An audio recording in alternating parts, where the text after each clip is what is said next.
जैसा कि last episode में हमने देखा था कि हानली को पता चल चुका है कि कुछ लोग उसे चुपचाप से फॉलो कर रहे हैं, तो हानली ने उन्हें हंट डाउन करना शुरू कर दिया। स्पिरिट कंट्रोलिंग सेक्ट की जोंगलिन और हान यूजी की वजह से हानली के पुराने दुश्मन यानी कि डिमोनिक सेक्ट के लोग भी उसके हाथ लग गए, जिन्हें हानली ने बड़े ही मजे के साथ खत्म कर दिया। वहीं पर वो हान यूजी को नॉकआउट तो कर देता है, मगर इस बंदी को पहले से ही जानता था, इसलिए हानली ने उसे जिंदा छोड़ दिया। मगर जोंगलिन उसके कब्जे में थी। इस बंदी के पास इंसेक्ट को कंट्रोल करने की टेक्निक है, तो हानली का इरादा था कि वो इस टेक्निक को मास्टर करके अपने गोल्डन बग्स को आसानी के साथ कंट्रोल कर पाएगा।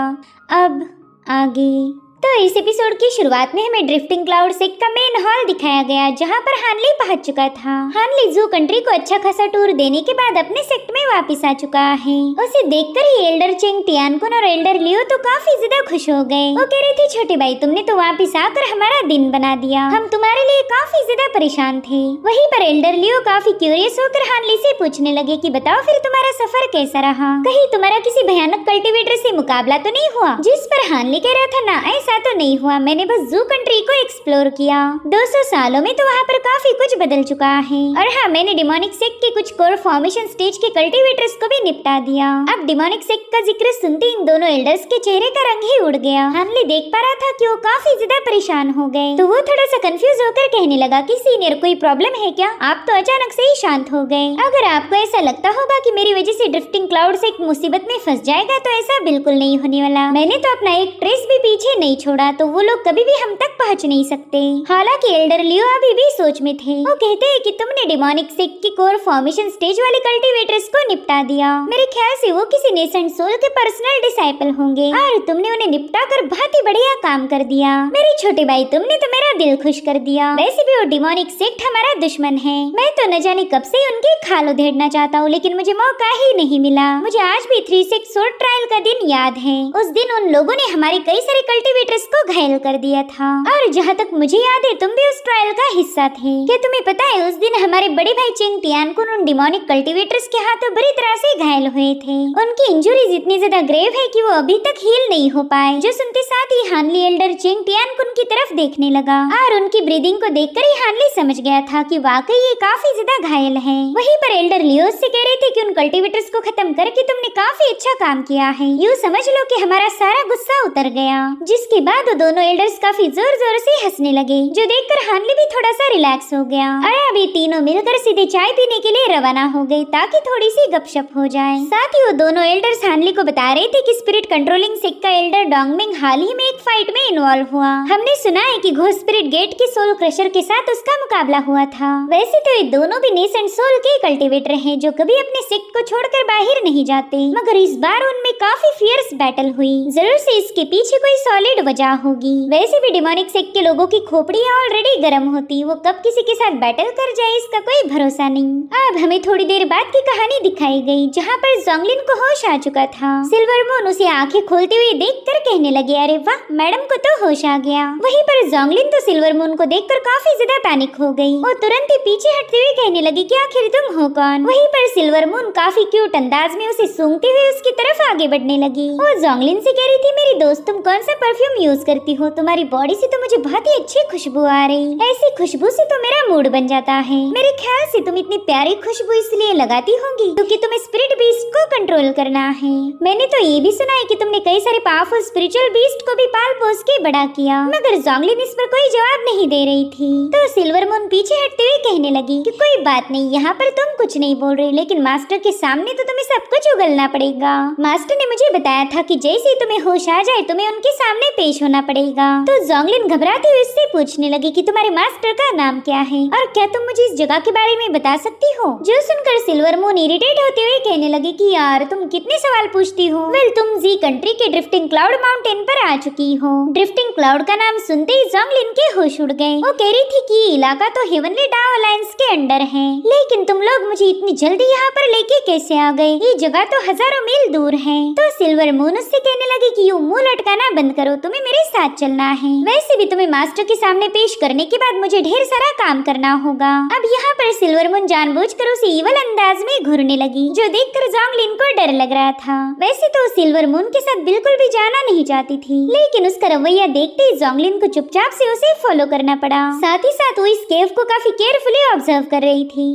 ताकि जरूरत पड़ने पर यहाँ से वो एस्केप कर पाए। मगर थोड़ी देर में इसका ये भ्रम भी टूटने वाला है और अब ये लोग उस केव की मेन चेम्बर में पहुंच जाते हैं, जहाँ पर जोंगलिन को एक बहुत ही पावरफुल डिमोनिक बीस्ट की आवाजें आ रही थी। उसने देखा कि वो बीस्ट खुद को आजाद करने के लिए एक बैरियर पर अटैक कर रहा है, मगर वो बैरियर ब्रेक होने का नाम नहीं ले रहा था। और अभी लोग तुरंत ही हानली के पास पहुंच गए। हानली का अभी भी ध्यान पूरी तरह से उस बैरियर पर था। तो सिल्वर मून कहने लगी, मास्टर ये जानवर तो बिल्कुल भी हमारी नहीं सुन रहा, इसने तो चिल्ला चिल्ला कर मेरे सिर में दर्द कर दिया है। वैसे तो ये सिर्फ 5वीं लेवल का डिमोनिक बीस्ट है, मगर इसकी पावर मुझे काफी ज्यादा स्ट्रॉन्ग लगी। दरअसल सिल्वर मून ये सारे डायलॉग इसलिए मार रही थी ताकि जोंगलिन इस डिमोनिक बीस्ट को पहचान पाए, और होता भी बिल्कुल वैसे ही। जोंगलिन तुरंत ही समझ चुकी थी कि ये तो आयरन राइनोसोरस बीस्ट है। वो काफी ज्यादा पैनिक होते हुए बताने लगी कि ये तो फू फैमिली का गार्डियन स्पिरिचुअल बीस्ट था। वेल इस स्पिरिचुअल बीस्ट को जोंगलिन को दिखाने का इरादा बस एक ही है। हानली चाहता था कि इस बंदी को क्लियरली पता चल जाए कि फू फैमिली को और किसी ने नहीं बल्कि हानली ने ही डिस्ट्रॉय किया है। वो जोंगलिन से कहने लगा कि तुम तो स्पिरिट कंट्रोलिंग सेक्ट की काफी अच्छी डिसाइपल मालूम होती हो। तुमने तो तुरंत ही पहचान लिया कि ये फू फैमिली का गार्डियन था। मेरे ख्याल से तुमने इंसेक्ट कंट्रोलिंग टेक्निक को काफी डीपली स्टडी किया है। तो जोंगलिन तुरंत ही अपना सिर झुकाते हुए हानली का शुक्रिया अदा करने लगी, मगर उसके चेहरे पर जरा भी स्माइल नहीं थी। उसे पता था कि थोड़ी देर बाद ये बंदा उस पर अपना कहर बरसाएगा। फिलहाल तो हानली ने अपनी मैजिकल पावर का यूज करते हुए उस राइनो पर ही अटैक कर दिया, जिससे वो राइनो दर्द के मारे काफी जोर जोर से चिल्लाने लगा।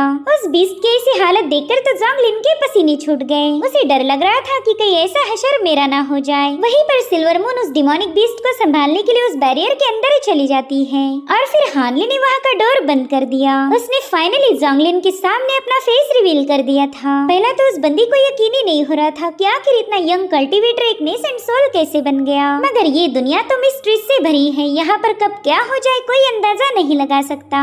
इधर सिल्वर मून ने देखा कि वो राइनोसोरस बीस्ट हानली के अटैक की वजह से बुरी तरह से घायल होकर जमीन पर पटका गया। तो चिल्लाते हुए हानली से कहने लगी कि मास्टर आपने इस पर कुछ ज्यादा ही फोर्स का यूज किया, इसकी पूरी बॉडी पैरालाइज हो चुकी है। अब पता नहीं इसे नॉर्मल होने में कितने दिन लग जाएंगे। इसकी पूरी बॉडी से थंडर रिलीज हो रही है। जो सुनते साथ ही तो बेचारी जोंगलिन और ज्यादा परेशान हो गई। उसे लग रहा था कि इस बंदे ने अपनी हल्की सी पावर का यूज करके उस पावरफुल डिमोनिक बीस्ट को नॉकआउट कर दिया। अब पता नहीं आखिर ये मेरे साथ क्या करेगा। मेरा अंजाम तो काफी ज्यादा बुरा होने वाला है। और वहीं पर हानली ने भी इसके फियर को सेंस कर लिया। वो यही तो चाहता था कि जोंगलिन उससे डर के रहे। और अब वो आगे बढ़ते हुए जोंगलिन से कहने लगा कि चलो सीधा मुद्दे पर आते हैं। बताओ तुम और तुम्हारे साथी मुझे फॉलो क्यों कर रहे थे? जहाँ तक मुझे याद है 6 डेविल डाओ सेक्ट और घोस्ट स्पिरिट गेट से मेरी पुरानी दुश्मनी थी, और इसी वजह से मैंने उन कल्टीवेटर्स को खत्म कर दिया। लेकिन तुम तो स्पिरिट कंट्रोलिंग सेक्ट से बिलोंग करती हो, और जहाँ तक मुझे याद है मैंने तुम्हारे सेक्ट के साथ कोई पंगे खड़े नहीं किए। तो फिर बताओ तुम्हें मुझे ट्रेस करने का क्या रीजन था? जिस पर जोंगलिन डरते हुए कहने लगी कि सीनियर आपने हमारे सेक्ट के एक सीक्रेट ऑब्जेक्ट को कब्जे में लिया है।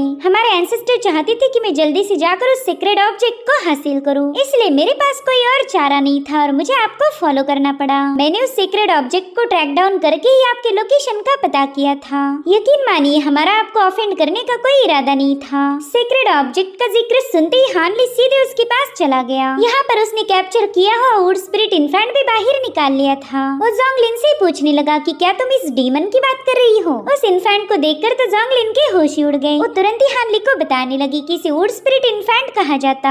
हमारे स्पिरिट कंट्रोलिंग सेक्ट की न जाने कितनी ही सारी जनरेशन इसे रिफाइन करती आई। यहाँ पर हानली उस स्पिरिट इन्फेंट को काफी केयरफुली ऑब्जर्व कर रहा था। उसे जानना था कि आखिर इन्फेंट इन लोगों के लिए इतना ज्यादा इम्पोर्टेंट क्यों है। साथ ही साथ उसे डाउट था कि कहीं इस इन्फेंट को ट्रेस करते हुए स्पिरिट कंट्रोलिंग सेक्ट के लोग यहाँ न पहुँच जाए। तो जोंगलिन उसे बताने लगे कि सीनियर आप बिल्कुल फिक्र मत कीजिए, इस पर कोई रेस्ट्रिक्शन मार्क सेटअप नहीं है। हमारे सेक्ट में सीनियर हानयूजी और सिर्फ मैं ही एक ऐसी शख्स हूँ जो इसे ट्रेस कर सकते। दरअसल हम दोनों ने एक स्पेशल सीक्रेट टेक्निक को कल्टीवेट किया था, और इसी वजह से हम काफी दूर से भी इस इन्फेंट का लोकेशन ट्रेस कर सकते। मगर जहाँ तक मुझे बताया गया हम हेवनली डाओ अलायंस में हैं, यानी कि हम जू कंट्री के डिमोनिक सेक्ट से हजारों मील दूर आ चुके, इसलिए अब कोई भी वुड स्पिरिट इन्फेंट को ट्रेस नहीं कर पाएगा। तो हानली थोड़ा सा कंफ्यूज होकर उससे पूछता है कि आखिर तुमने इस डीमन को रिफाइन क्यों किया? इससे भला तुम्हारे स्पिरिट कंट्रोलिंग सेक्ट को क्या फायदा? मगर जोंगलिन कोई जवाब नहीं दे रही थी, इसलिए हानली उसे डराने के लिए उसके काफी ज्यादा करीब आ गया। वो कहने लगा कि अगर तुम्हारे सेक्ट की हर एक जनरेशन इसे रिफाइन करती आ रही है तो ये जरूर से हद से ज्यादा इम्पोर्टेंट होगा। जिस पर जोंगलिन डर के मारे कहने लगी कि ये हमारे सेक्ट का सबसे बड़ा सीक्रेट है अगर इसका आधा भी सीक्रेट लीक हो गया तो मुसीबत आ जाएगी। जो सुनते साथ ही हानली ने बड़े गुस्से में उसे घूरना शुरू किया। उसके डिवाइन सेंसेस इतने ज्यादा स्ट्रांग हो गए कि जोंगलिन एक ही सेकंड में उस इल्यूजन में ट्रैप हो गई। पहला तो जोंगलिन के सामने सिर्फ अंधेरा था, लेकिन उतने में वहाँ पर हानली की आवाज गूंजने लगी। वो कह रहा था, चलो जल्दी से वो सीक्रेट बताओ, मैं तो उसे सुनने के लिए बेताब हूँ, क्या तुम मुझे एंटरटेन नहीं करोगी? और अब देखते ही देखते वहाँ पर काफी स्ट्रॉन्ग स्पिरिचुअल एनर्जी रिलीज होने लगी। हानली का बहुत ही भयानक धर्मा फॉर्म जोंगलिन के सामने आ चुका था। उस फॉर्म को देखते साथ ही वो बंदी अपने आप सीधे घुटनों पर आ जाती है। साथ ही साथ वहाँ मौजूद हेवनली प्रेशर इतना ज्यादा भयानक था कि जोंगलिन को ना चाहते हुए अपने सीक्रेट रिवील करने पड़े। वो बताने लगी कि सीनियर, ये वुड स्पिरिट इन्फेंट काफी ज्यादा स्पेशल है। इस सीक्रेट ऑब्जेक्ट को हम वुड एट्रीब्यूट वाले कल्टीवेटर की बॉडी में मर्ज कर सकते। एक बार ये मर्जिंग प्रोसेस पूरी हो जाए, फिर वो कल्टीवेटर एक स्पेशल टेक्निक को मास्टर करेगा, जो कि उस कल्टीवेटर की ओरिजिनल सोल को हटाकर एक नेसेंट सोल के साथ रिप्लेस कर सकती। तो इस तरह से उस बंदे को नेसेंट सोल स्टेज के कल्टीवेशन की डिवाइन पावर हासिल हो सकती है। आसान शब्दों में अगर बताया जाए तो ये कल्टीवेशन की दुनिया का सबसे बड़ा स्कैम था। उसकी बातें सुनकर हानली कहने लगा कि एक नेसेंट सोल बनने के लिए उस कल्टीवेटर को न जाने कितनी सारी मुश्किलों का सामना करना पड़ता। कई सौ सालों की कड़ी मेहनत के बाद ही एक नेसेंट सोल पैदा हो सकती, लेकिन तुम लोगों ने तो एक नेसेंट सोल बनाने का शॉर्टकट ही निकाल लिया। ये तो एक बहुत ही ब्रूटल हेवन डिफाइंग टेक्निक है, ऐसे काम तो बस डीमन कर सकते। और अब यहाँ पर हानली का आवाज भी पूरी तरह से डिमोनिक हो चुका था। वो काफी ज्यादा डरावनी आवाज में कहने लगा कि तुम्हारा स्पिरिट कंट्रोलिंग सेक्ट न जाने कितने ही सालों से डीमन के साथ मिला हुआ था। तुम लोगों ने राइचस पाथ को फॉलो करने के दावे किए, जबकि असल में तुम गद्दार थे। यहाँ पर हानली का गुस्सा देखकर जोंगलिन काफी ज्यादा पैनिक हो गई, मगर हानली के हर एक सवाल का जवाब देने के अलावा उसके पास और कोई चारा नहीं। वो कह रही थी, सीनियर आपका अंदाजा बिल्कुल सही है, हमारा स्पिरिट कंट्रोलिंग सेक्ट न जाने कब से डीमंस के साथ मिला हुआ है, लेकिन मैं इस टेक्निक के बारे में आपको और कुछ बताना चाहती हूँ। दरअसल वुड स्पिरिट इन्फेंट का यूज करते हुए हम वुड एट्रीब्यूट वाले बंदे की बॉडी में नेसेंट सोल डाल सकते हैं, लेकिन ये काम काफी ज्यादा मुश्किल है। इसे पूरा करने के लिए एक बहुत ही स्पेशल कोर लगेगी, और ये कोर हम एक ऐसे बंदे की बॉडी से हासिल कर सकते हैं जो कि कल्टीवेशन की नेसेंट सोल लेवल पर पहुँचने के बाद मर चुका हो।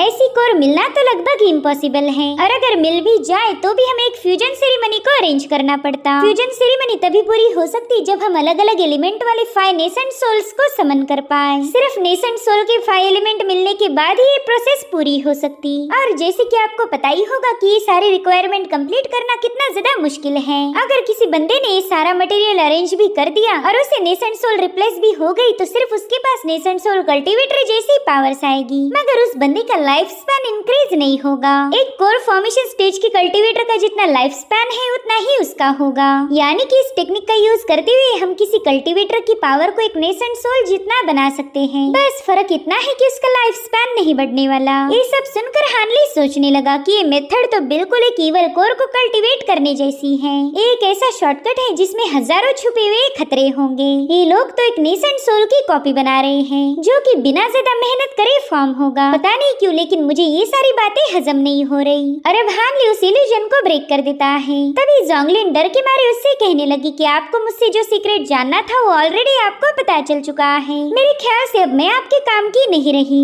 तो हानली उससे कहता है कि उस दिन तुमने मुझ पर अटैक करने के लिए अपने 6 विंग फ्रॉस्ट सेंटीपीड्स को बाहर निकाला था। वो रेयर इंसेक्ट की लिस्ट के 18वीं रैंकिंग पर है, और जहाँ तक मैं जानता हूँ वो एक एंशिएंट स्पिरिट इंसेक्ट है। तो बताओ तुम्हारे पास इतने भयानक इंसेक्ट कहाँ से आ गए? क्या तुम मेरे खातिर उन्हें एक बार फिर से बाहर निकाल सकती हो? जो सुनकर जोंगलिन कंफ्यूज होते हुए कहने लगी कि सीनियर, आपको तो हमारे सेक्ट की रेयर इंसेक्ट लिस्ट के बारे में भी पता है। जो सुनकर हानली बस उसे घुरे जा रहा था। तो जोंगलिन भी समझ गई थी कि उसके कोई भी सवाल का जवाब उसे नहीं मिलने वाला, और अब वो तुरंत ही अपने 6 विंग फ्रॉस्ट सेंटीपीड को बाहर निकाल लेती है। वो हानली को बताने लगी कि एक एंशिएंट कल्टीवेटर की केव में मुझे इनके अंडे मिले थे। पहला तो मुझे लगा था कि ये किसी मामूली इंसेक्ट के अंडे होंगे, लेकिन फिर उन अंडों के हैच होने के बाद हमारे सेक्ट के एल्डर्स ने मुझे बताया कि जब ये इंसेक्ट अपनी मैच्योरिटी को हिट करेगी तब इनके पास बहुत ही भयानक डिवाइन पावर्स आ जाएगी, मगर उस लेवल तक इनका का पहुंचना काफी ज्यादा मुश्किल है। इन्हें वहाँ तक पहुंचने में लगभग 100 साल लग जाएंगे। इसलिए किसी भी एल्डर ने इन इंसेक्ट को मुझसे छीनने की कोशिश नहीं की।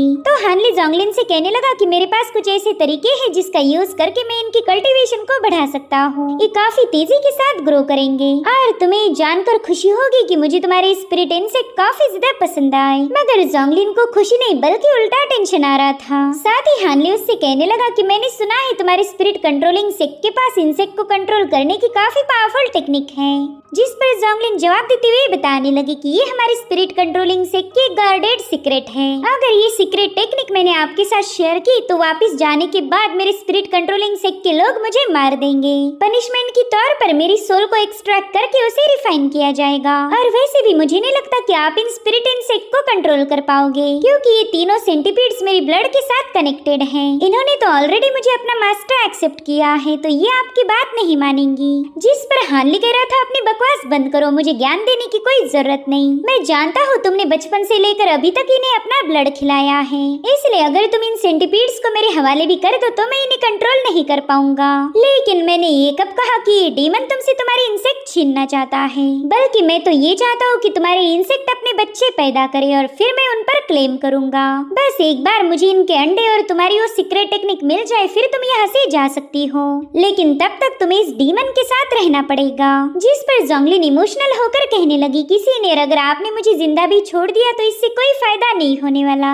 मैं अब वापस से मेरी स्पिरिट कंट्रोलिंग सेक्ट नहीं जा सकती, और अगर ऐसे में मैं एक फ्री कल्टीवेटर बन भी गई तो भी कभी नेसेंट सोल फॉर्म नहीं कर पाऊंगी, क्योंकि नेसेंट सोल फॉर्म करने के लिए किसी की गाइडेंस की जरूरत पड़ेगी, और एक फ्री कल्टीवेटर को कभी कोई गाइडेंस नहीं मिलता। वेल ये बंदी जानती नहीं कि हमारे हानली ने बिना मास्टर के ही नेसेंट सोल को अचीव किया है। जोंगलिन कह रही थी कि सीनियर, अब तो मैं आपकी पहचान और आपका लोकेशन जान चुकी हूँ, इसलिए मुझे नहीं लगता कि आप मुझे यहाँ से जिंदा जाने दोगे। जो सुनते साथ ही हानली अपनी चाय पोर करते हुए उससे कहने लगा कि बताओ फिर तुम मुझसे क्या चाहती हो। मैंने तुम्हें कहा था कि मैं तुम्हें यहाँ से जिंदा वापस जाने दूंगा, लेकिन फिर भी तुम्हें मेरी बातों पर यकीन नहीं हो रहा। क्या तुम ये चाहती हो कि मैं तुम्हारे लिए कोई कसम खाऊं, या फिर तुम्हें ये लगता होगा कि अगर मैं अपने वादे से मुकर गया तो मुझे कोई ना कोई पनिशमेंट मिलनी चाहिए। जो सुनते साथ ही जोंगलिन घबराते हुए सीधे घुटनों पर बैठ जाती है। वो कहती सीनियर, मैं तो ऐसा सोचने की भी जरूरत नहीं कर सकती। अगर मैं अभी तक जिंदा हूँ तो वो बस आपकी रहम की वजह से। मैं तो बस इतना चाहती हूँ कि यहाँ से बाहर निकलने के बाद भी मेरे पास खुद को प्रोटेक्ट करने का कोई रास्ता होना चाहिए। मैं किसी भी पावरफुल फैमिली से बिलोंग नहीं करती, और ना ही सेक्ट में भी मेरा कोई स्ट्रॉन्ग इन्फ्लुएंस है।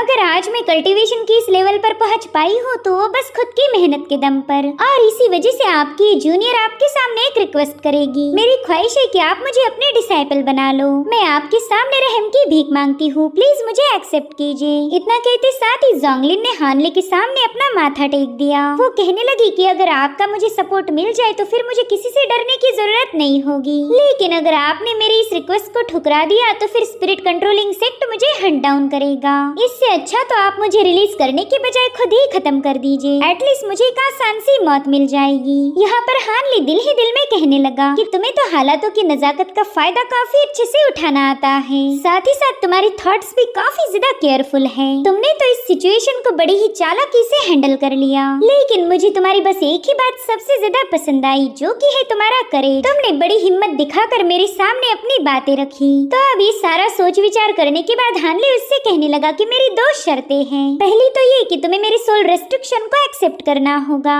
और दूसरी ये कि तुम सिर्फ यहाँ की रजिस्टर्ड डिसाइपल होंगी। अगर मैं तुम्हें अपनी पर्सनल डिसाइपल बनाकर ट्रेनिंग भी दूं तो भी वो तुम्हारी कल्टीवेशन को सुटेबल नहीं रहेगी। जो सुनते साथ ही जोंगलिन तुरंत ही हानली का शुक्रिया अदा करते हुए कहने लगी कि आपने मेरी जान बचा ली। अगर आप मुझे अपने साथ रखो तो आपकी दो क्या बल्कि 1000 शर्तें भी मुझे कबूल है। और फिर वो काफी ज्यादा खुश होकर हानली को मास्टर कह के ग्रीट करने लगी। तो हानली भी अपना रेस्ट्रिक्शन स्पेल क्रिएट करते हुए जोंगलिन पर सेटअप कर देता है। वो कह रहा था कि तुम अभी से ड्रिफ्टिंग क्लाउड सेक्ट की डिसाइपल बन चुकी हो। यहाँ आने के बाद तुम्हें अपना एक नया नाम रखना पड़ेगा। अब पहला तो तुम जाकर अपनी चेम्बर में आराम करो, और कल सुबह होते ही मैं अपने 2 एल्डर्स से तुम्हें मिलवाने ले जाऊंगा। दरअसल वो दोनों भी ड्रिफ्टिंग क्लाउड सेक्ट के सुप्रीम एल्डर्स हैं, तो उनके सामने थोड़ा सा अच्छे से पेश आना। जो सुनते साथ ही जोंगलिन यस मास्टर कहते हुए वहाँ से रवाना हो गई। उसके वहाँ से जाते ही सिल्वर मून भी चेम्बर से बाहर आ चुकी थी। वो भी जोंगलिन की नकल करते हुए कहने लगी यस मास्टर। वहीं पर हानली अपनी हंसी को जैसे तैसे दबा रहा था। वो जानता है सिल्वर मून ऐसे मौके को नहीं छोड़ती। अब सिल्वर मून वहाँ आकर चाय की प्याली भरते हुए कहने लगी कि वैसे तो मेरे मास्टर कभी कोई डिसाइपल एक्सेप्ट नहीं करते।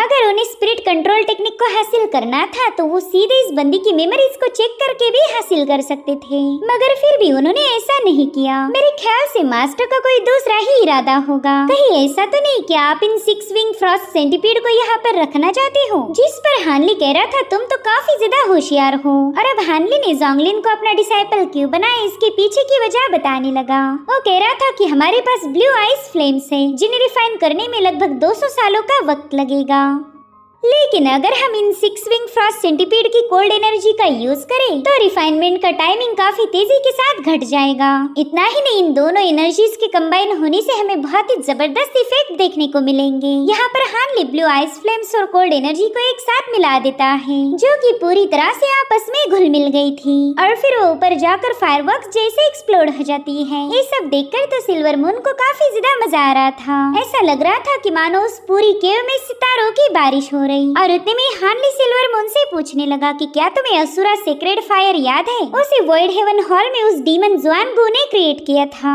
जिस पर सिल्वर मून कहती ऑफ कोर्स याद है मास्टर, उस दिन तो आप मरते मरते बच गए थे। उस बंदे ने दोनों फायर्स को मिलाकर बहुत ही भयानक असुरा फ्लेम को क्रिएट किया था। अगर उस दिन आपकी जगह कोई और होता तो उसकी बॉडी वहीं पर एक्सप्लोड हो जाती। अगर उसे सफिशिएंट वक्त मिल जाता तो जरूर से, अगर उस बंदे को थोड़ा भी ज्यादा समय मिल जाता तो जरूर से असुरा सेक्रेड फायर को जनरेट करता। फिर तो मैं ये दावे के साथ कह सकती थी कि वो इस पूरी दुनिया का इनविंसिबल पर्सन बन जाता। किसी में इतनी हिम्मत नहीं रहती जो जुआनगू से पंगे ले।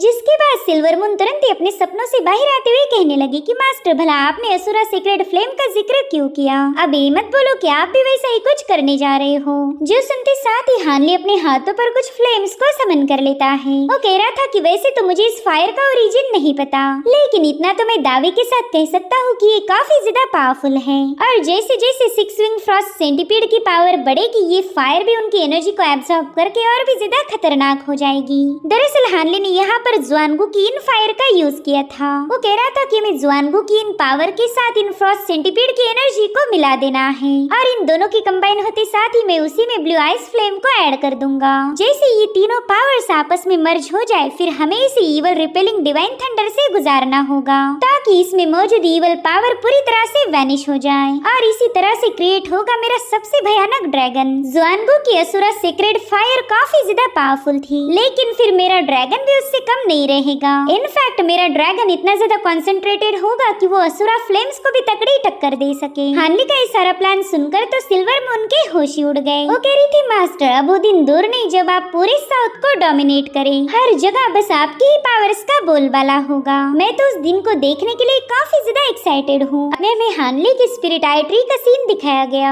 जो कि अब काफी ज्यादा ग्रो हो चुका है। साथ ही उसके पास स्पिरिट आई जेड भी मौजूद था और तभी हानली को याद आता है कि पिछली बार जब वो येलो मैपल वैली की अपनी केव में गया था तब उसे वहाँ पर स्पिरिट आई का स्प्रिंग मिला था, तो हानली ने उसे भी बाहर निकाल लिया। वो कह रहा था कि तीनों भी टॉप रैंकिंग के रेयर मटेरियल हैं, इनसे तो मेरी कल्टीवेशन काफी ज्यादा इम्प्रूव हो जाएगी। बस शर्त इतनी है कि मैंने इनका सही से यूज करना चाहिए। वैसे तो मैंने नेसेंट सोल को फॉर्म कर लिया, लेकिन मुझे हर बार किसी भी चुनौती के लिए तैयार रहना होगा क्योंकि मेरी तो नेसेंट सोल की जर्नी अभी शुरू हुई है। लेकिन इस दुनिया में ऐसे बहुत सारे लोग हैं जो कि मिड और लेट स्टेज पर पहुंच चुके हैं। साथ ही साथ उन्होंने अपनी जिंदगी के कई हजारों साल अपनी टेक्निक को इम्प्रूव करने में बिता दिए। उन सभी के पास अपना अपना एक हुक्म का इक्का है, इसलिए अब मुझे भी जल्दी से ढेर सारी सीक्रेट टेक्निक्स को मास्टर करना होगा, तभी जाकर मैं इस बेरहम दुनिया में कुछ और साल जी पाऊंगा। अब यहाँ पर हानली अपनी विंड एंड थंडर विंग्स के साथ एक स्पेशल टेक्निक को मास्टर कर रहा था जिसे ब्लड कोलिजन भी कहा जाता है। साथ ही साथ उसने जोंगलिन को ढेर सारे स्पिरिचुअल हर्ब्स भी प्रोवाइड किए जो कि उसकी कल्टीवेशन को इम्प्रूव करने में मदद करेंगे। जोंगलिन को तो अपना ये नया मास्टर काफी ज्यादा पसंद आने लगा क्योंकि खुद के साथ साथ अपने डिसाइपल्स को भी ग्रो करने की कोशिश करता है। अब हानली को ड्रिफ्टिंग क्लाउड में सेटल होने के बाद काफी वक्त बीत चुका था, इसलिए वो यहाँ पर अपना इन्फ्लुएंस बढ़ाना चाहता है ताकि उसे हर एक इम्पोर्टेंट इन्फॉर्मेशन की खबर मिलती रहे। यहाँ पर हानली ने जोंगलिन और मू पिलिंग का भी इंट्रोडक्शन करवाया। ये दोनों बंदियां हानली के लिए एक नेटवर्क जैसा काम करेगी। भले ही हानली सेक्ट पर ध्यान ना दे मगर उसे पल पल की खबर मिलेगी। साथ ही हानली को पता था कि जोंगलिन काफी ज्यादा स्मार्ट है, वो बस कुछ ही दिनों में इस सेक्ट के साथ पूरी तरह से कनेक्ट हो जाएगी। इसलिए हानली जोंगलिन को लेकर तुरंत ही एल्डर्स के पास पहुँच गया। उसने जोंगलिन को एल्डर टियान और एल्डर लियो के साथ लिन नाम से इंट्रोड्यूस करा। जोंगलिन को ड्रिफ्टिंग क्लाउड सेक्ट में लिन नाम से जाना जाएगा। यही उसकी नई पहचान थी जो कि उसे हानली ने दी है। वो दोनों एल्डर भी लिन को देखकर काफी ज्यादा खुश हो गए क्योंकि उनके सेक्ट में एक और कोर फॉर्मेशन स्टेज की कल्टीवेटर आ चुकी है। एल्डर लियो बताने लगे कि हमारी एल्डर सॉन्ग को काफी लंबे अरसे से एक असिस्टेंट की जरूरत थी, तो जूनियर लिन अगर तुम चाहो तो इस पोजीशन को संभाल सकती हो। लिन तो ये सुनकर काफी ज्यादा हैरान थी। उसे लगा नहीं था कि उसे ड्रिफ्टिंग क्लाउड सेक्ट के एल्डर इतने अच्छे से एक्सेप्ट करेंगे। मगर वो एल्डर लियो को कोई जवाब देने से पहले हानली की तरफ देखने लगी क्योंकि हानली ही उसका असली मास्टर है। जैसे ही हानली ने हाँ में जवाब दिया, लिन तुरंत ही उस पोजीशन को एक्सेप्ट कर लेती है। साथ ही वो इन दोनों एल्डर्स का तहे दिल से शुक्रिया अदा करने लगी क्योंकि लिन एक आउटसाइडर होने के बावजूद भी उसे एक स्पेशल पोजीशन से नवाजा गया। इसलिए लिन ने भी ये फैसला लिया कि आज के बाद वो हमेशा ड्रिफ्टिंग क्लाउड सेक्ट के लिए वफादार रहेगी। अब हमें सीधे 1 साल बाद की कहानी दिखाई गई। हानली का स्पिरिट आई ट्री अब काफी ज्यादा बड़ा हो चुका था। वहीं पर हम सिल्वर मून को देख पाते जो कि सोल विपिंग बीस्ट को धमका रही थी कि उसने हर रोज इस पेड़ का ख्याल रखना होगा। मगर सोल विपिंग मंकी इतना जिद्दी है कि वो आसानी से इस बंदी की बात नहीं मानने वाला। सिल्वर मून अपनी छड़ी दिखाकर उसे डराने की भी कोशिश करती है लेकिन इसका भी कोई फायदा नहीं हुआ। इसलिए सिल्वर मून ने तुरंत ही अपना एक पैंतरा अपनाया। उसने छड़ी को गायब करते हुए तुरंत ही एक फ्रूट को समन कर लिया जो कि इतना ज्यादा रसीला था कि सोल विपिंग बीस्ट तुरंत ही लालच में आ गया। वो तो अब इस फल को खाने के लिए सिल्वर मून की हर एक बात मानेगा। इस 1 साल में हानली ने भी अपने टेक्निक्स पर काफी ज्यादा मेहनत की थी। उसे कुछ भी करके बाकी के नेसेंट सोल जैसा पावरफुल बनना था और अब हमें उसकी 1 साल की मेहनत का नतीजा दिखाया गया। हानली हवा में फ्लोट करते हुए अपने सभी गोल्ड बीटल्स को बाहर बुला लेता है जो कि उस केव से बाहर निकलकर हानली की बॉडी पर चिपकने लगे। उन गोल्डन बग्स ने हानली की बॉडी पर स्टिक होते हुए एक आर्मर को फॉर्म कर लिया था। मगर ये आर्मर कितना ज्यादा इफेक्टिव होगा इसकी परीक्षा लेना अभी बाकी है। तो हानली ने तुरंत ही अपनी लाइटनिंग सोर्स को समन कर लिया जिसके बाद वो अपनी ही तलवारों को खुद पर अटैक करने का हुक्म देता है। उसके एक ही इशारे पर लाइटनिंग सोर्ड बड़ी ही तेजी के साथ जाकर उसके आर्मर पर अटैक करने लगी। उनके हमले इतने खतरनाक होने के बावजूद भी हानली पर उनका कोई असर नहीं होता क्योंकि उसका गोल्डन बग से बना हुआ ये आर्मर काफी ज्यादा स्ट्रॉन्ग है। दरअसल स्पिरिट टेमिंग सेक्ट की एक टेक्निक थी और उसी का यूज करते हुए हानली ने इस आर्मर को बनाया था।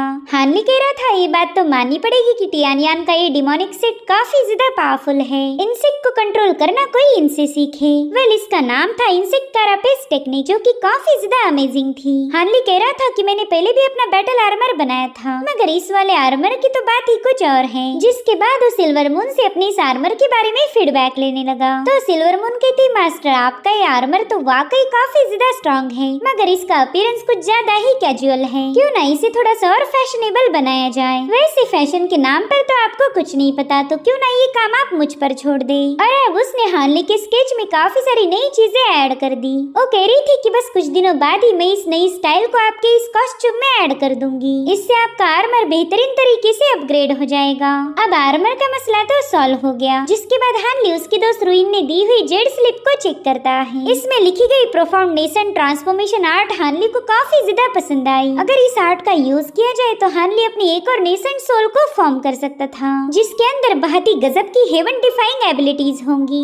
मगर इस मेथड को फॉलो करना उतना ही ज्यादा मुश्किल है। इसमें दी गई कंडीशंस बहुत ही ज्यादा हार्श थी। इस मेथड को फॉलो करने के लिए सबसे पहला तो हानली को एक नेशन सोल को कैप्चर करना होगा। जिसके बाद हानली उस बंदे के डिवाइन सेंसेस को पूरी तरह से इरेज करते हुए उसे अपने साथ जोड़ लेगा। मगर हानली को ये मसला काफी ज्यादा ट्रिकी लग रहा था। वो कहता है कि अगर मैंने किसी नेशन सोल के बंदे को कैप्चर करके उसके डिवाइन सेंसेस को इरेज करने की कोशिश की तो हो सकता है कि वो बंदा मुझसे भी ज्यादा पावरफुल निकले। फिर तो उसके डिवाइन सेंसेस इरेज करने के बजाय वो मुझे ही साफ कर देगा। वो मेरा तो नहीं लेकिन मैं ही उसका पपेट बन जाऊंगा। समझो अगर मेरी किस्मत अच्छी रही और मैं किसी नेशन सोल के डिवाइन सेंसेस को इरेज कर भी पाया तो भी मुझे एक और रिक्वायरमेंट को पूरा करना होगा। मुझे खुद के लिए एक नेशन सोल लेवल की बॉडी को प्रिपेयर करना होगा। होगा ताकि मैंने अचीव की हुई नेसेंट सोल जाकर उस बॉडी को पजेस कर पाए। वैसे भी इस दुनिया के नेसेंट सोल कल्टीवेटर काफी ज्यादा बेरहम हैं। अगर मैं किसी नेसेंट सोल को कैप्चर कर भी पाया तो भी उसे खत्म करना उससे भी ज्यादा मुश्किल होगा। इसलिए फिलहाल तो मैं इस जेड स्लिप पर दी हुई मेथड को यूज नहीं कर पाऊंगा।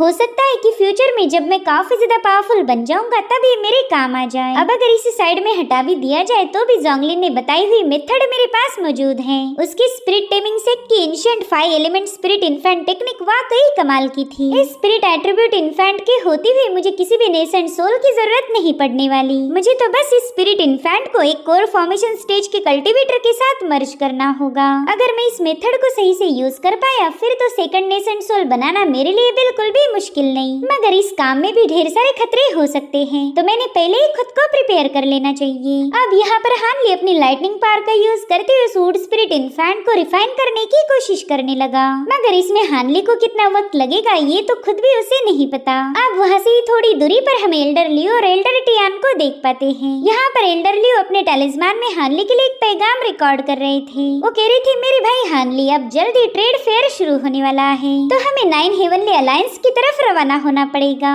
इसलिए जल्दी से इस सफर के लिए तैयार हो जाओ। अब उनके पैगाम भेजते साथ ही मास्टर टियान मायूस होते हुए कहने लगे कि मैं भी तुम दोनों जैसे जवान होना चाहता हूँ, मगर जवान होना तो दूर रहा, मेरा लाइफ स्पैन ही ऑलमोस्ट खत्म होने की कगार पर है। जो सुनकर एल्डर लियो को काफी ज्यादा बुरा लग रहा था। वो कहते, बड़े भाई आप दोबारा से वही बातें कर रहे हो। जहाँ तक मैं जानता हूँ आपके पास 200 सालों तक का वक्त है और इन 200 सालों में आप अपनी लाइफ को बढ़ाने का कोई ना कोई तरीका ढूंढ ही लोगे। जिस पर एल्डर टियान कहते हैं कि पिछली बार डेमोनिक सेक्ट के कल्टीवेटर्स ने मुझ पर जो अटैक किया था उसमें मुझे काफी ग्रेव इंजरी हुई। तब से तो मैंने एक भी फाइट नहीं की, लेकिन फिर भी मेरी इंजरी हील होने का नाम नहीं ले रही। सच बताओ तो मेरे पास बस गिने चुने 50 या 60 साल होंगे, तो इतने कम वक्त में मैं कोई प्रोग्रेस नहीं कर सकता, इस इंजरी के साथ तो बिल्कुल नहीं। अब यहाँ पर एल्डर लियो उनसे कुछ कहने ही वाले थे, लेकिन तभी एल्डर टियान ने उन्हें रोक लिया। वो कहते, छोटे भाई मैं जानता हूँ तुम मुझे दिलासा देना चाहते हो, मगर उससे कोई फायदा नहीं होगा, शायद यही मेरी किस्मत थी तो मैंने इसे एक्सेप्ट कर लिया। काफी दिनों पहले ही मैंने इस सच्चाई को दिल से मान लिया था कि अब मेरे पास ज्यादा वक्त नहीं बचा, इसलिए तो मैंने हमारे छोटे भाई हानली को हमारे ड्रिफ्टिंग क्लाउड सेक्ट में रहने की सलाह दी ताकि मेरे जाने के बाद तुम पूरी तरह से अकेले न पड़ जाओ। और देख लिया ना, मेरा डिसीजन एकदम सही था। हमारा छोटा भाई काफी ज्यादा पावरफुल है तो वो हमारे ड्रिफ्टिंग क्लाउड सेक्ट को प्रोटेक्ट करने में पूरी तरह से तुम्हारा सपोर्ट करेगा। उतने में एल्डर लियो कहते हैं कि बड़े भाई आपने हानली के बारे में जानकारी इकट्ठा करने के लिए हमारे एक बंदे को भेज दिया था, तो क्या आपको छोटे भाई हानली के बैकग्राउंड के बारे में कुछ पता चला है? जिस पर एल्डर टियान कहते हैं कि अब तुम्हें मैं जो बात बताऊंगा उस पर तुम्हें जरा भी यकीन नहीं होने वाला। दरअसल 100 सालों पहले हमारा जूनियर हानली येलो मैपल वैली का डिसाइपल था। उस वक्त भी वो ऐसा ही ब्राइट और पावरफुल था, मगर येलो मैपल वैली के एंसेस्टर लिंगो ने उसका सौदा किया। उसने अपने कुछ डिसाइपल्स को बचाने के लिए हानली को डेमोनिक कल्टीवेटर्स के हवाले कर दिया। वेल ये सारी बातें बताते हुए एल्डर टियान और एल्डर लियो काफी ज्यादा खुश थे, क्योंकि अगर एंसेस्टर लिंगो हानली को धोखा नहीं देता तो शायद हानली उनके यहाँ पर नहीं आता। एल्डर लियो कहने लगे कि वो बुढ़ा लिंगो तो एक नंबर का बेवकूफ निकला, उसने एक असली हीरे को खुद से अलग कर दिया। अब अगर उस बुढ़े लिंगू को हमारे भाई हानली के बारे में पता चला तो जरूर से उसकी फटके हाथ में आ जाएगी। वो बंदा इतना पछताएगा कि अपनी छाती पीट पीट के रोने लगेगा। जो सुनकर एल्डर टियान तो और भी ज्यादा खुश हो गए। उन्हें हानली पर काफी ज्यादा प्राउड था कि उसके जैसा काबिल बंदा इनके साथ है। एल्डर लियो कह रहे थे कि भले ही लिंगू ने अपने येलो मैपल वैली के लोगों को जैसे तैसे बचा लिया था, मगर इतने सालों के बाद भी येलो मैपल वैली के डिसाइपल कुछ खास नहीं कर पाए। 9 नेशन अलायंस में उन्हें टिके रहना और भी ज्यादा मुश्किल हो गया, क्योंकि वो लोग पूरी तरह से एक नेसेंट सोल पर डिपेंड हैं। ऐसा ही होता है जब तुम किसी काबिल इंसान के साथ बुरा बर्ताव करोगे। वहीं पर एल्डर टियान कहने लगे कि अब तो मैं कभी भी सुकून से मर सकता हूँ, क्योंकि हानली जैसा वफादार दोस्त तुम्हारे साथ है। यहाँ पर एल्डर लियो उनकी बातें सुनकर काफी ज्यादा परेशान हो गए। वो किसी भी कीमत पर अपने बड़े भाई को खोना नहीं चाहते थे। उनके दिमाग में बस एक ही बात घूम रही थी कि वो ऐसा क्या करे जिससे उनके बड़े भाई का लाइफ स्पैन इंक्रीज हो जाए। अब हमें कुछ महीनों बाद की कहानी दिखाई जाती है। कई महीने फ्लाई करने के बाद एल्डर लियो और हानली टियान सिटी के पास पहुंच चुके थे, जो कि 9 किंगडम अलायंस के यू स्टेट में मौजूद है। इन दोनों के साथ फेरी मूपिलिंग भी शामिल थी। अब यहाँ से आगे का सफर ये लोग कैरेज में करेंगे, तो एल्डर लियो ने तुरंत ही अपनी एक शानदार फ्लाइंग कैरेज को वहाँ पर समन कर लिया। हानली उनसे कह रहा था, बड़े भाई मैं जानता हूँ कि आपने ये रूट क्यों चुना। इस इलाके में ढेर सारे राइचस और डिमोनिक सेक्ट पाए जाते, तो उनकी बेवजह के अटैक से बचने के लिए ही आपने इस कैरेज को समन कर लिया ताकि हमारी आगे की सफर में कोई मुश्किलें खड़ी ना हो। जिस पर एल्डर लियो कह रही थी, छोटे भाई तुम्हें तो कुछ बताने की भी जरूरत नहीं, तुम बिना कहे ही सारी बातें समझ जाते हो। वो हानली को बता रहे थे कि बड़े भाई चिंग टियानकुन हमेशा इंटरनल अफेयर्स को हैंडल करते हैं और मेरा काम है ड्रिफ्टिंग क्लाउड से के हर एक एक्सटर्नल मैटर को अटेंड करना। कई सारे मैटर्स को सेटल करने के लिए मेरा अक्सर बाहर आना जाना होता रहता है। तो कौन सा इलाका ज्यादा खतरनाक है ये मुझसे बेहतर कोई नहीं जान सकता, क्योंकि मेरे पास कई सौ सालों का एक्सपीरियंस है। वैसे टियानटियान सिटी में रखा जाने वाला ये फेयर ट्रेड 100 सालों में एक बार ऑर्गेनाइज किया जाता, लेकिन पहला ऐसा नहीं हुआ करता था। इस ट्रेड फेयर को राइचस और डिमोनिक सेक्ट मिलकर ऑर्गेनाइज करते थे, मगर फिर राइचस और डिमोनिक सेक्ट में एक जंग हुई, जिसके बाद इन लोगों का आपस में का भरोसा उठ चुका था। जिस पर हानली कहने लगा कि इन दोनों के झगड़ों में फायदा हुआ 9 किंगडम अलायंस का। फेयर ट्रेड जो कि पहला इन दोनों फैक्शंस के हाथ में थी, वो अब 9 किंगडम अलायंस के कंट्रोल में आ चुकी है। मुझे ऐसा लगता है कि इस टियानटियान सिटी में काफी सारे पावरफुल लोग होंगे, तो मैं उनसे मिलने के लिए बेताब हूँ। मैंने यहाँ तक भी सुना है कि 9 किंगडम अलायंस पर जब मुलान रेस ने अटैक किया था, तब इस अलायंस के जीनियस ने उन्हें खदेड़ते हुए बाहर भेज दिया। उनके पास एक सुप्रीम लाइट एनिलेशन एरी है, जो कि इतनी ज्यादा भयानक थी कि उस बैटल में नेसेंट सोल स्टेज के कल्टीवेटर्स भी मारे गए। जिस पर एल्डर लियो बताने लगे कि 9 किंगडम अलायंस को टियानियान के कल्टीवेटर्स का घर भी माना जाता है। वहाँ पर तुम्हें एक से बढ़कर एक जीनियस देखने को मिलेंगे, इसलिए मैं दावे के साथ कह सकता हूँ कि मेरा छोटा भाई हानली वहाँ जाकर बिल्कुल भी डिसअपॉइंट नहीं होने वाला। उतने में ही मुंह पिलिंग इन दोनों के लिए चाय सर्व करने लगती है। एल्डर लियो कहने लगे, छोटे भाई मुझे एक बात समझ नहीं आ रही, आखिर तुम फेरी मुंह पिलिंग को हमारे साथ क्यों लाए हो? जिस पर हानली बता रहा था कि मुंह पिलिंग फिलहाल कल्टीवेशन की बॉटल नेक पर पहुंच चुकी है, तो हमारे साथ आकर उसका नॉलेज काफी ज्यादा बढ़ जाएगा। साथ ही उसे यहाँ से कोई अपॉर्चुनिटी भी मिल सकती है, इसलिए मैं मुंह पिलिंग को अपने साथ लेके आया। यहाँ पर हानली दिल ही दिल में सोचने लगा कि मुंह पिलिंग के पास अपनी कोर फॉर्म करने का ये आखिरी मौका है, तो मैं उम्मीद करता हूँ कि इस बार उसके साथ कुछ अच्छा हो जाए, क्योंकि यही उसके लाइफ टाइम का एक आखिरी मौका है। ऐसे मौके बार बार हासिल नहीं होते। वहीं पर एल्डर लियो एल्डर टियान के साथ हुई बात को याद करने लगे। यहाँ पर एल्डर चिंग टियानकुन एल्डर लियो से पूछ रहे थे कि मेरे भाई क्या तुम्हें पता है हानली कौन सी कल्टीवेशन को प्रैक्टिस करता है? तो एल्डर लियो हानली के एक एक स्किल को काउंट करने लगे। वो कहते हैं कि हमारे भाई हानली को पपेट आर्ट पता है, अल्केमी का डीप नॉलेज भी वो पजेस करता।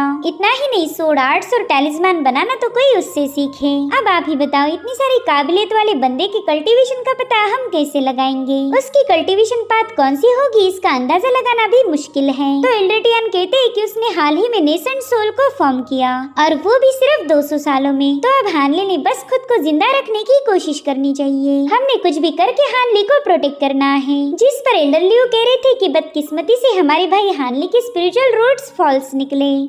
अगर वो ऑटो एट्रीब्यूट्स की टेक्निक को कल्टीवेट कर पाता तो मजा ही आ जाता।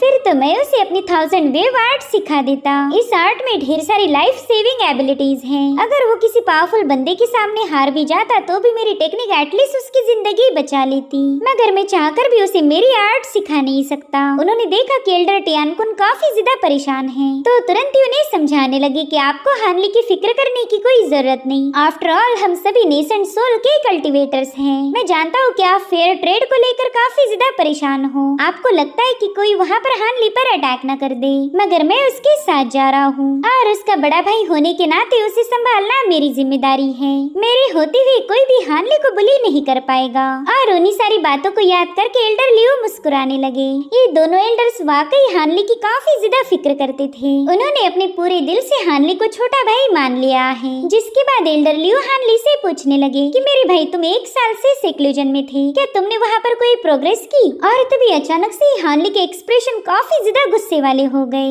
उसने नोटिस किया कि कोई उनकी तरफ काफी तेजी से आगे बढ़ रहा है, इसलिए वो तुरंत ही एल्डर लियो को इस बारे में बताने लगा। वो कह रहा था कि ढेर सारे कल्टीवेटर्स जानबूझकर हमारी दिशा में आगे बढ़ रहे हैं। इतना ही नहीं, उनके दरमियान एक नेसेंट सोल कल्टीवेटर भी मौजूद है। जो सुनते साथ ही एल्डर लियो तो काफी ज्यादा शॉक हो गए। वो कहते क्या कहा तुमने, एक नेसेंट सोल कल्टीवेटर? और फिर उन्होंने भी तुरंत ही अपने डिवाइन सेंसेस को एक्टिवेट कर दिया और अब एल्डर लियो की दिल की धड़कनें तेज हो गई। वो कहते मेरे छोटे भाई का अंदाजा पूरी तरह से सही था। मैंने तो कभी इमेजिन भी नहीं किया था कि तुम्हारा डिवाइन सेंस इतना ज्यादा भयानक होगा। तुमने हमारे अपोनेंट्स को मुझसे पहले ही सेंस कर लिया। मेरे भाई पता नहीं तुम मुझे सरप्राइज करना कब बंद करोगे। जिस पर हानली कह रहा था सीनियर मैंने तो अपने डिवाइन सेंसेस का प्रॉपरली यूज भी नहीं किया, मगर फिर भी मैं उस बंदे को ट्रेस कर पाया और इसी से आप अंदाजा लगा सकते हो कि वो नेसेंट सोल कल्टीवेटर कितना ज्यादा पावरफुल होगा। उसके पास तो मुझसे भी ज्यादा खतरनाक डिवाइन सेंस है और इसी वजह से तो उसने अपनी दिशा बदल दी। वो अपना रास्ता छोड़कर सीधे हमारे पास आ रहा है। तो एल्डर लियो ने उनकी कैरेज पर लगी हुई बैरियर को भी हटा दिया क्योंकि अब इसका कोई फायदा नहीं था। उन्हें ऑलरेडी किसी ने ट्रेस कर लिया, तो अब बस उन्हें इस सिचुएशन को हैंडल करना है। यहाँ पर हानली ने इस बार अपने प्रॉपर डिवाइन सेंसेस को एक्टिवेट कर दिया, जिसका यूज करते हुए वो काफी दूर तक देख सकता था। उसने देखा कि एक बहुत ही पावरफुल फिनिक्स बर्ड एक कैरेज को पुल कर रहा है। ढेर सारे कल्टीवेटर्स की सेना वहाँ पर तैनात थी। साथ ही साथ दो बंदियां एक मास्टर की सेवा करने में लगी हुई है। एक उसे पंखे से हवा दे रही है और दूसरी उसके हाथ पांव दबा रही। साथ ही साथ इस कैरेज को एक और यूनिकॉर्न भी पुल कर रहा था और अब वो लोग हवा से भी तेज रफ्तार के साथ सीधे हानली की तरफ आगे बढ़ने लगे। हानली कह रहा था कि कल्टीवेटर का ऐसा बिहेवियर कभी नहीं हो सकता। इस बंदे को देखकर तो ऐसा फील हो रहा है मानो कोई एम्परर घूमने निकला हो। इतना ज्यादा शो ऑफ तो मैंने किसी का नहीं देखा था। नेसेंट सोल के कल्टीवेटर्स तो काफी ज्यादा भयानक तरीके से खुद को रिप्रेजेंट करते, मानो वो कोई डीमन हो, लेकिन ये बंदा तो कुछ ज्यादा ही अजीब लग रहा। और उतने में एल्डर लियो ने उस बंदे को पहचान लिया। वो कह रहे थे कि ये तो नानलोंग रीजन का मार्क्विस है। आखिर ये बंदा इस इलाके में क्यों आया होगा? कहीं ये भी फेयर ट्रेड को अटेंड तो नहीं करना चाहता? जिसके बाद वो हानली को समझाने लगे कि ये ओल्ड मॉन्स्टर काफी ज्यादा भयानक है। इसके पास अजीबोगरीब सुपरनेचुरल पावर पाई जाती और साथ ही ये अपने गुस्से के लिए भी फेमस है, इसलिए इसके सामने बिल्कुल भी उल्टी सीधी बात मत करना। कई सालों पहले मेरी इससे मुलाकात हुई थी, इसलिए मुझे इस मैटर को हैंडल करने दो। और तभी मार्कस की कैरेज अचानक से इनके सामने आकर धमक गई। वो बंदा इन पर अपना डोमिनेंस साबित करने की पूरी कोशिश कर रहा था। उतने में ही एल्डर लियो ग्रीट करते हुए कहने लगे कि क्या नानलोंग रीजन के मार्कस कैरेज के अंदर है? खैर मैं ड्रिफ्टिंग क्लाउड से का एल्डर लियो हूँ और मैं मार्कस के सामने अपनी ग्रीटिंग्स पेश करता हूँ। मगर काफी देर तक नानलोंग के मार्कस का कोई जवाब नहीं आया और अब थोड़ी देर बाद वो कहता है कि आखिर तुम हो कौन? तुम्हें मेरा नाम कैसे पता? तो एल्डर लियो बताने लगे कि 300 सालों पहले मैं अपने मास्टर मूली के साथ आपसे मिलने आया था। मूली का नाम सुनते हुए एल्डर कहने लगा कि अच्छा तो तुम उस बुकिश मूली के डिसाइपल हो। तुम्हारा मास्टर तो जब देखो तब किताबों में ही खोया रहता था। खैर मुझे लगा नहीं था कि तुम कभी नेसेंट सोल को फॉर्म कर पाओगे। तुमने तो मुझे सरप्राइज कर दिया। वैसे मैंने सुना था कि तुम्हारे मास्टर की सेक्लूजन में ही मौत हो गई। खैर मुझे उसकी मौत का अफसोस है, लेकिन मार्कस के रवैये से ऐसा बिल्कुल नहीं लग रहा था कि उसे इस बात का अफसोस है। वो कहता है कि चलो तुम्हारे बारे में तो मैं जानता हूँ, अब बताओ तुम्हारे साथ ये दो लोग कौन हैं? मैंने तो इन दोनों को पहला कभी नहीं देखा। तो एल्डर लियो तुरंत ही उन्हें हानली से इंट्रोड्यूस करवाने लगे। वो कह रहे थे कि ये मेरा छोटा भाई हानली है और इसने हाल ही में हमारे ड्रिफ्टिंग क्लाउड सेक्ट को ज्वाइन किया और वो है मिस पिलिंग जो कि मेरे भाई हानली की कॉन्क्यूबाइन है। जिसके बाद वो हानली को बता रहे थे कि ये है नानलोंग के मार्क्विस, ये मेरे मास्टर के पुराने दोस्त हैं। तो हानली ने तुरंत ही उस बंदे के सामने ग्रीट किया, मगर हानली की ग्रीटिंग में जरा भी इज्जत नहीं थी। उसे ऐसे शो ऑफ करने वाले बंदे पसंद नहीं आते। वहीं पर मार्क्विस कह रहा था कि हानली तुम्हारी ऑरा से ही पता चल रहा कि तुमने हाल ही में नेसेंट सोल को फॉर्म किया है। इतनी कम एज में नेसेंट सोल को फॉर्म करना, इसका सीधा मतलब ये है कि तुम दिलचस्प हो।